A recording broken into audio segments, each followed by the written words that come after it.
Пайғамбар саллаллаху алейхи уассалам сендерге ең үлкен күнә жөнінде хабар берейін ба дейді. Кабаир деген үлкен күнәларды айтады. Акбарул кабаир деп жатыр. Үлкен күнәлардың ішіндегі ең үлкені деп түсіне берсеңіз болады. Сол жөнінде хабар берейін ба деген кезде пайғамбар алейхиссалату вассалам қасында сахабалар иә әрине айтыңыз дейді. Сонда Аллаға серік қосу дейді біріншісі. Ата анаға ақ болу дейді екіншісі. Ата ананың қарғысына іліну.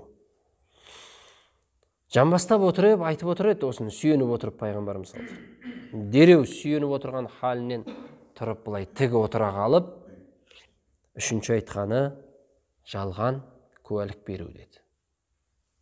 Әлгі екеуі де ауыр күнә. Бірақ адамдардың санасында түсінікті, белгілі енді ол екеу. Аллаға серік қосу, сені жаратты, саған рызық беріп тұр. Әрбір сәтіңде оған мұқтажсың, сені оған басқа біреуді не істейсің? Серік қосасың. Мен серік қосуға мұқтаж емеспін дейді Аллах Тағала. Кейде біз шамамыз келмей жатқанда жұмыста не істейміз? Партнер іздейміз, дұрыс па?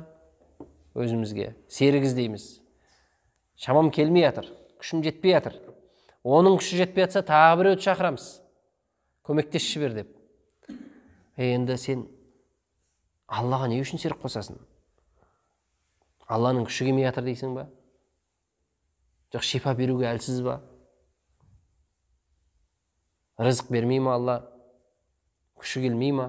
Байлығы аз ба? Жоқ. Алла серік қосуға мұқтаж емес. Біз онымен мәмілемізді дұрыстай алмай жатырмыз. Мына дүниенің байынан барып сұрасаң да не істейсіз? Жөн жорығымен, ыңғайлы уақытты тауып, түнгі сағат 2-де звондамағаннан шақша берші демейсің ғой?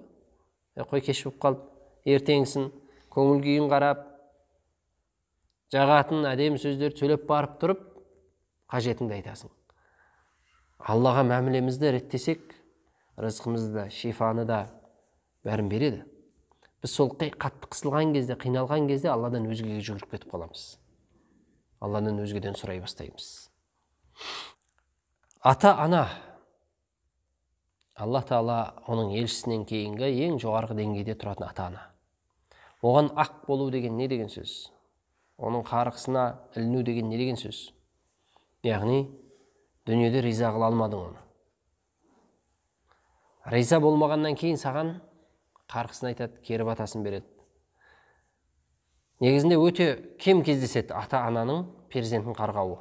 Өте кем кездеседі. Неге? Себебі қай жағдайда да саған барынша тілектес болып тұрады. Бірақ сен сондай жағдайға алып барсаң егер оларды, қарғайды. Содан барынша сақ болу керек. Бұл екеуі кез келген ақыл есі дұрыс адам үшін шынында да ең үлкен күнәлардан болып саналады. Бірақ енді жаңағы өтірік, жалған ант беруді көп адам мән бермеуі мүмкін.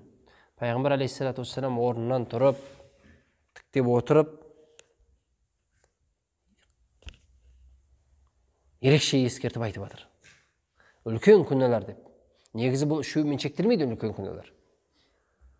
Ғұламаларымыз көптеген жетіге жеткісі, енді бір ғалымдарымыз одан да асырады үлкен күнәларды.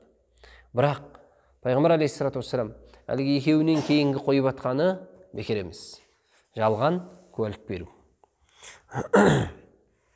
Содан барынша аулақ болуымыз керек. Көбінесе біз өзіміздің жақынымыз, ағайын туысымыздың пайдасына өтірік куәлік береміз. Шахадат зур бұл ең ауыр күнәлардың бірі. Себебі ол жерде екінші бір адамның тағдыры шешіліп жатқан болуы мүмкін. Екінші бір адам абақтыға кетуі мүмкін. Екінші бір адам үлкен бір шығынға ұшырауы мүмкін. Сіз не істейсіз сол жерде? Өзіңіздің жақыныңыздың, өзіңіздің балаңыздың, бауырыңыздың жанына шығып, соған куәлік етесіз. Өмір сынақтан тұрады. Сол тұста да біз де сыналамыз, ол да сыналады. Егер біз ақиқатты бұрмалап, шындықтың паш етілуіне емес, өтірікке көмектесетін болсақ, ол дүниеде өтіп кетуі мүмкін. Бірақ ақиретте бәрі алдымыздан шығады ол нәрсе. Сол үшін содан барынша сақ болуымыз керек.